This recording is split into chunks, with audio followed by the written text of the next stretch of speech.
So just a little bit of background. There was no digital team nationally until about 2.5 years ago, when the church recognised that there was a little bit of catching up, an Anglican understatement, that needed to take place. So what I want to do today is talk to you about the work that we're doing and how we're really trying to support local churches. So all of our work is not about a digital end in itself. It's about how we use digital to bring people into our local churches and to build people's relationship with God in particular.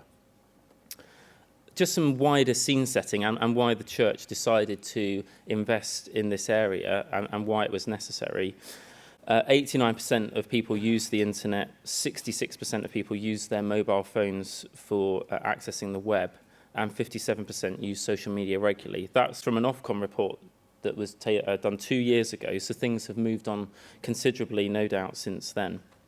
And some other metrics as well. So in any given month, there are 330 million active users of Twitter, 800 million on Instagram, and more than 2 billion, I think it's now 2.5 billion, on Facebook each month. So this is a space where it's absolutely essential for the national church to have a conversation, and with the unrivaled presence that the Church of England has with 16,500 churches, to use digital to bring people into the physical.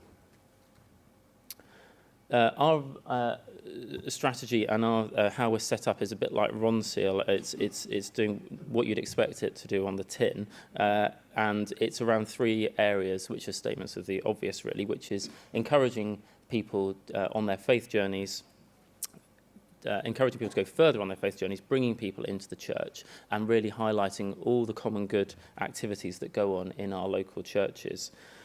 One of the huge and growing areas of our work that wasn't in the original paper when we were created 2.5 years ago is around training. And we've just appointed, about 6 months ago, a full-time member of staff to do training with local churches. So we started this off as a pilot. We trained 1,000 churches last year.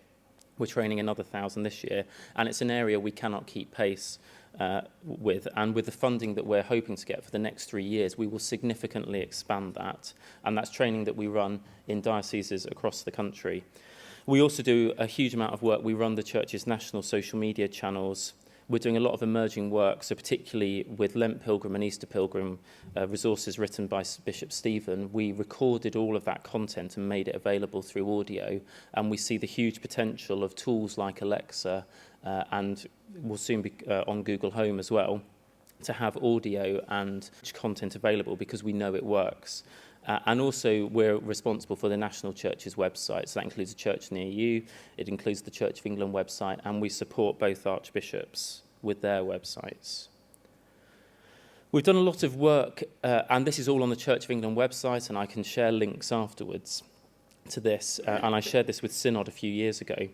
We did a lot of work to understand our audiences. So all of our work is audience-led. Now, a lot of those audiences there, all of them shouldn't surprise us, but it's by us thinking about our audiences, we can be really intentional in the work that we do. So we won't do or commission a project, and it's stopped lots of random projects happening by us being very focused and thinking about our audiences, and these are some of those. So a little bit of a whistle-stop tour about some of the work we've done and how we've supported local churches over the first 2.5 years. And there's 6 of us in the team, so I sometimes come to these things and they say, I'm sure Oxford Diocese won't do this, but they say, have you thought about X, or can you do this year round? And I remind them that there are 6 of us who are responsible for all that I've just talked through and all that I'm about to share. So we work hard, but we like to have weekends as well. So one of our biggest changes has been sorting out the national websites and making those far more focused on people who are exploring and open to the Christian faith. So you can see on the left, for about 11 years, the church had that as our national website, which was described by someone in Carlisle Diocese as a bad intranet from the early 2000s. And in a sense, us projectiling everything about us and hoping that something might stick, through to what you now see on the right, which is a very audience-led, image-led site that encourages people to go further in their faith journeys. This is all backed up by a lot of video content, and I'm sharing this today because all of this content is in a church near you. So these videos weren't recorded for the national church. They were recorded so that they can be used as much by us as they can by you. So this is all available in the resource hub on a church near you for you to download, to use locally. And we've now got about 35 pieces of video content, people talking about baptism, people talking about the role of the church with funerals, with weddings, life events, and in other areas of our ministry as well. We've also done a lot of work on Alexa. So every year we have this event called Digital Labs, and we bring together Christian techies and creatives who are in industry and to have a conversation about what the opportunities are in this world. And this is absolutely not a gimmick for us, because the strategic growth in voice and the potential in our context as the Church of England to use that experience to encourage people into church and to explore faith in a safe way in their own home, we've seen some tremendous success with. So we actually work with Bishop Stephen on this project with his work with the AI committee in the Lords, and we launched this last year, and we were very pleasantly surprised when how quickly the 1-year anniversary had come round. It was a reminder of how much has happened in the space of a year, but also how many questions. We were pleasantly surprised by how many questions the skill had been asked. So 75,000 questions with a very small level of investment nationally.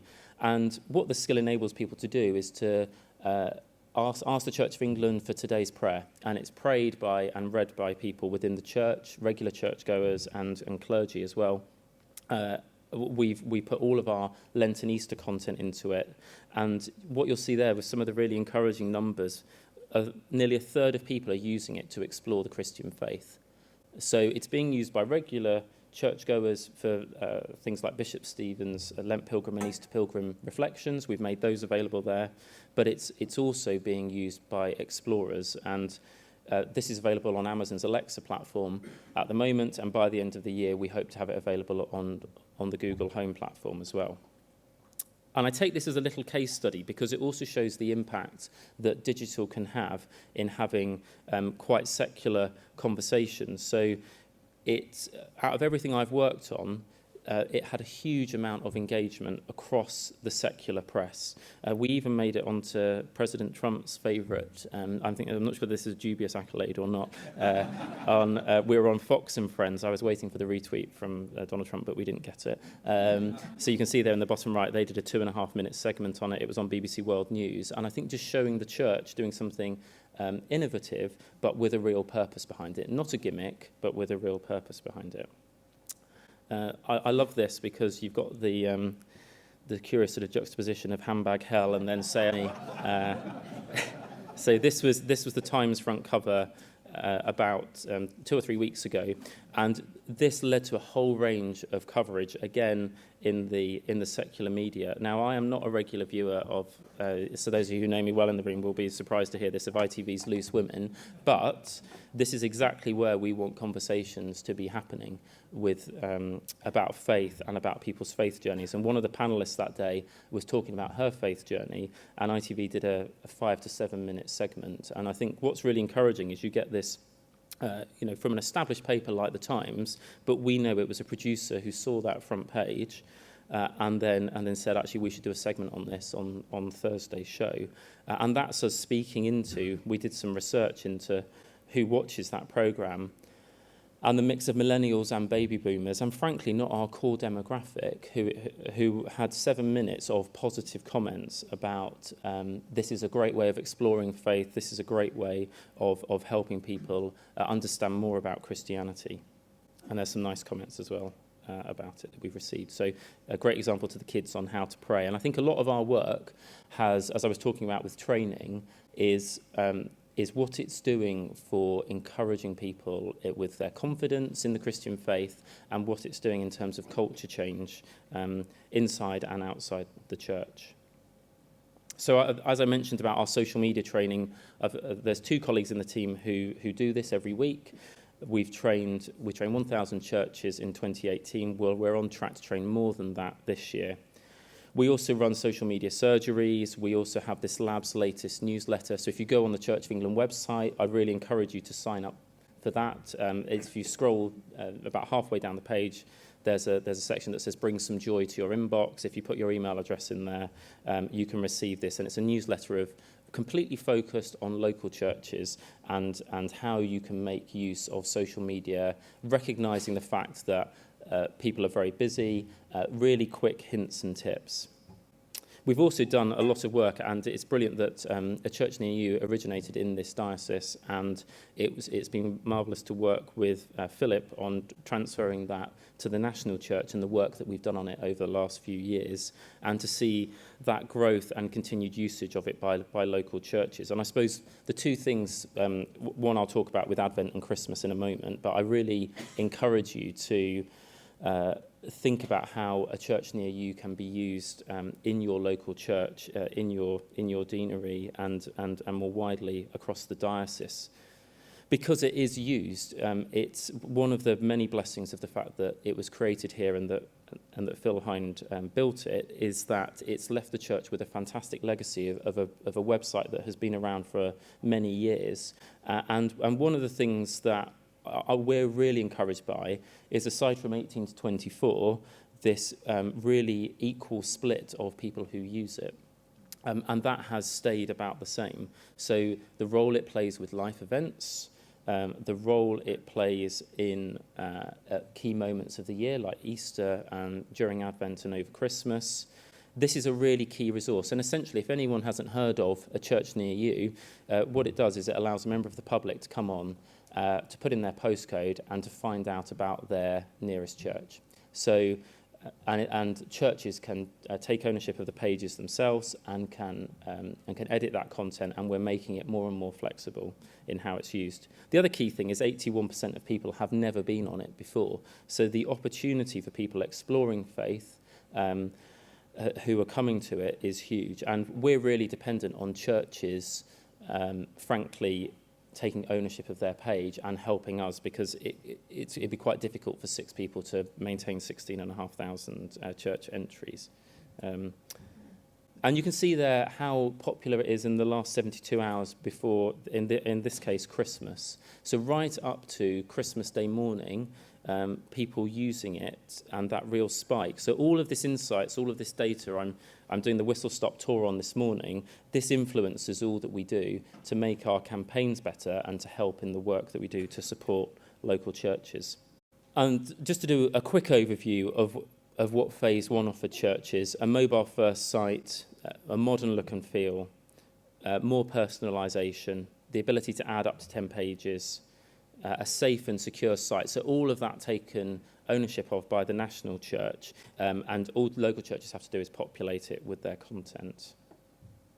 We've enabled this feature in the last few months around free websites, so you can move your, if you're running a site and or perhaps someone used to run it and you're struggling with the maintenance bills or the security or the changes that happen all the time in this space, you can transfer your website name through to a church near you, and we will take on the running of that for free. All you have to do is renew the website name. So all the rest of it is paid for from the national budget.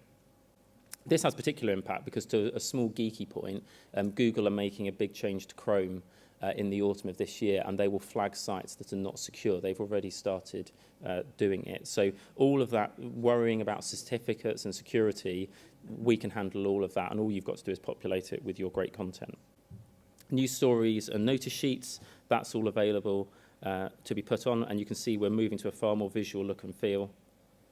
Analytics, so lots of churches, one of the things that my colleagues always tell me when they do the training is how surprised churches are by how much traffic their local sites get. So we've got a church near you churches who are getting 10, 15,000 page views a year.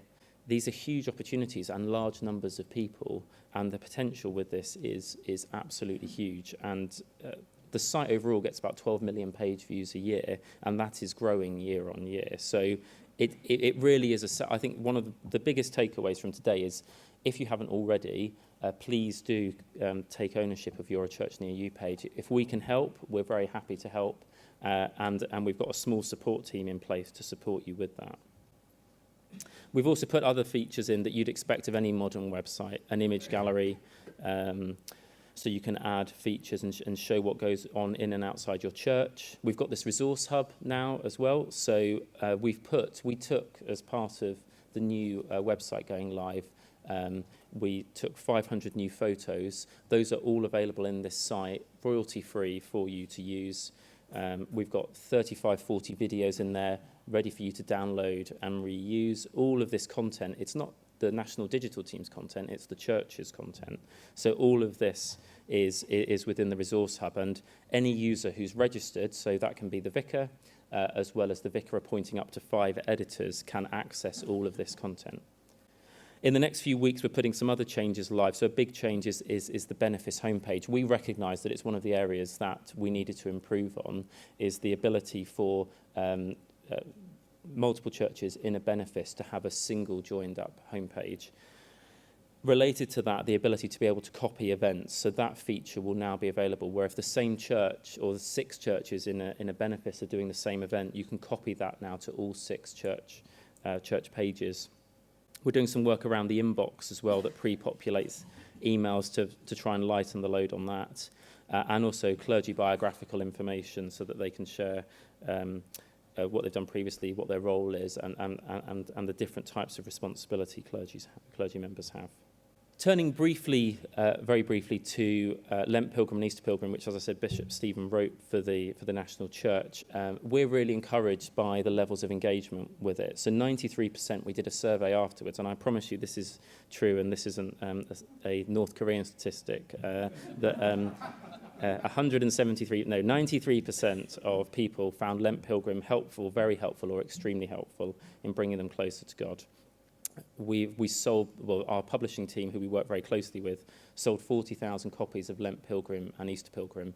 So just with Lent, that's 15% up on the number last year. It was downloaded 14,000 times. We've now got 26,000 subscribers on our daily email list. And we're also just shy of 7 million people engaged with the campaign overall on social media. And here's some of the lovely feedback that we've had on it. So for us, major campaigns, Lent, Easter, Advent and Christmas are where we put a lot of our focus. And we received some lovely comments on the reflections that were written. We also asked people to rate it as well. So you can see there 50% of people gave it 5 stars, 35% 4 stars.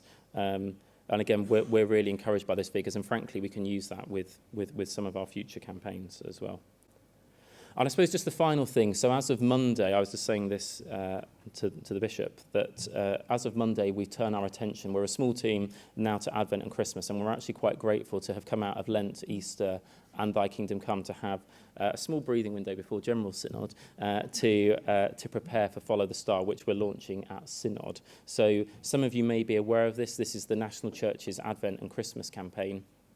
We're keeping the same theme this year because we sold 50,000 items through the online shop last year.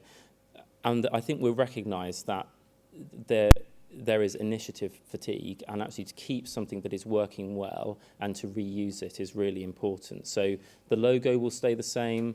Anything that was bought last year can be reused, and our aim is to build on what was a successful campaign last year. So again, I encourage you to go onto the C of E website to sign up for for our latest news. It's called Lab's Latest, and in early July we'll share details on the main website and through social media as well. There's just a couple of quick figures on how it did. I think the thing that I'm proudest of is how it helped to resource the local church, and I think we had really good cut through with local churches in making content available, and we've really listened to feedback that we've had from churches in how to improve it for this year. So you'll be unsurprised to hear our publishing team have commissioned a series of reflections. They'll be available in booklet to buy. They'll be available on our email list by app and on audio. We're going to make a whole load of video content available of people looking happy in church at Advent and Christmas. Who'd have thought that would be a good idea? There'll be a social media campaign. The digital team's also becoming an online shop again this year, so we will be setting that up with a whole range of items. We saw things like bookmarks were really popular, and we're thinking about prayer cards and other content. So that's all being designed up at the moment, ready for early July. Some further changes to a church near you to make it ready for Advent and Christmas, and crucially more content for regular churchgoers during Advent as well.